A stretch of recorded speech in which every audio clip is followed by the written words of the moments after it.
Today's video is about how to update your beauty regime for autumn.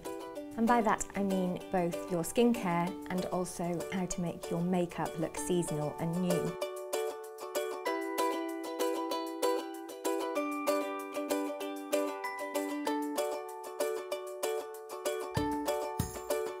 When things get colder and the central heating goes on, skin invariably becomes drier. So it's a question of pumping moisture and hydration back into the skin. I first of all suggest that you ramp up your cleanser from a face wash or a lotion to a cream. A thick sort of buttery cream is often very comforting at this time of year. Clarins Extra Comfort Cleansing Cream is a real favourite of mine.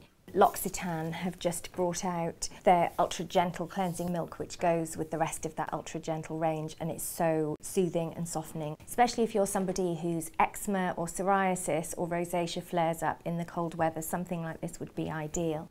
The same applies to moisturisers, so you probably want to opt for something a bit richer. Neal's Yard have just brought out this new product, which is the Wild Rose Beauty Balm, and it's just so rich. It's like a lip balm. It's really, really, really solid. It melts on contact with the skin. You can also opt for kind of intensive treatments at this time of year. Eve Lom has just brought out these smoothing treatment capsules.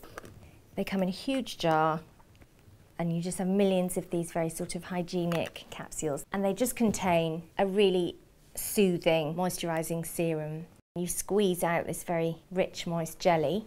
It just gives a lovely plumping quality to dried out autumn skin.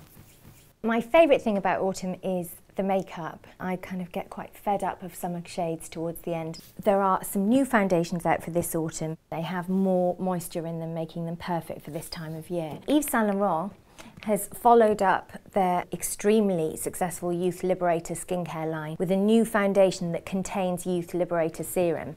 So if you're a fan of that skincare, you will almost certainly love this. YSL are very good at foundations, and it's got a lovely moist serum-like texture. Clarins, who I've never particularly thought of as experts in foundation, have brought out this brilliant one, and it's called Extra Comfort. This foundation provides much more moisture than a normal foundation would. Smells amazing, smells like cucumber, and it has much more moisture in it. See how it's quite buttery, and it's a really good coverage. Bobbi Brown has brought out a new foundation for dry skin. This is the Luminous Moisturising Treatment Foundation. She used to do a moisturising foundation that was nowhere near as good as this. This is a big improvement, I feel. So it spreads really nicely and it feels amazing. I wore this all day yesterday and loved it. It has a real glow about it and it doesn't feel heavy or caked. Fantastic product. But once your base is down, then the most fun part of autumn makeup happens, and that is this amazing colour palette that's happened this year, which is all kind of sludgy greens, khakis and golds. And this one is my favourite one of the season. This is Chanel's Mystère palette, which pretty much sums it up for me. These colours are absolutely on trend, but you needn't spend a fortune because Topshop have done a similar thing for an absolute fraction of the price.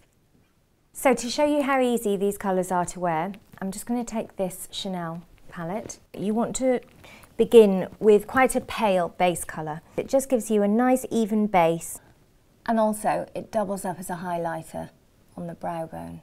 You're then taking a sort of domed, round-edged brush, and you can lay on a middle colour. And this, you just take to just beyond the socket line. Frankly, you could finish there and just proceed straight to eyeliner or mascara. But if you wanted to go for it a bit, you can take a crease brush, which is a much smaller brush and has a rounded edge. And you can take a darker colour. You want to load up your crease brush so it's full of colour, and then just stroke off the excess. Put your hand on your chin to stabilise and anchor it. Start somewhere around the middle and just trace along your socket, defining the line. You don't want to go right in it, because when you open your eyes the colour will disappear. So you want to stay on it, if not slightly above it. Then you can take the paler colour again to blend the shades together so you don't have any harsh lines. And then if you want, you can go for a really dark liner. Again, anchor your hand, this time with your little finger, and just trace it along the lower lash line. And then you want it to line the top as well. You also want a mascara. Quite nice to use a coloured mascara if you fancy, as long as you put black on first. This is a green mascara by YSL, which is kind of cool. So with this sort of colour scheme, all these sludgy greens, I would keep cheeks and lips to a bare minimum, sort of peachy nude shades. However, if you find eyeshadow a bit of a faff altogether and this colour palette doesn't appeal to you, then wear a red lipstick. There are so many of them around. I wore this pretty much every day for the past 3 months. You can see it's been really well loved. Just a brilliant matte orangey red. But I also wanted to pick out this lipstick. It's a cream smooth lip colour. And the reason I love these lipsticks is that they really stay put and they feel so comfortable on the lips, almost as comfy as a lip balm. Really, really moisturising, making it perfect for this cold weather. Of course, if you are not that dexterous with makeup, or if you do a job where you can't wear lots of makeup, then maybe nails are the way to go. All of the YSL nail colours for the season are just amazing, but these Topshop nail colours are totally on trend and so cheap. Those are just some of the ways you can update for this autumn. I would either do an eye or a lip and sling some nails in there as well. Just so much fun. It's the most flattering colour palette in ages, and I feel sure it will suit most of you. Thanks for watching. Bye.